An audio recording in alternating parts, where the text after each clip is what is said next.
Now both are playing.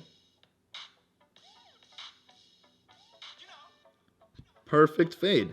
All you have to do, go to Home, Settings, then we're going to go to Playback, and then change how long of a crossfade we want, and make sure you turn on gapless playback right here. So again, all you're going to do is go Home, Settings, Playback, gapless playback, turn it on, and then choose how long of a fade you want. So for instance, we have a 10-second fade right here, and now if I go to my library, play Miss New Booty, and then go to the end, check this out.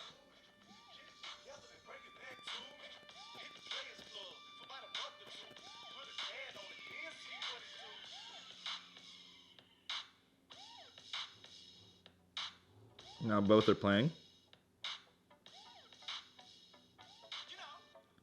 Perfect fade.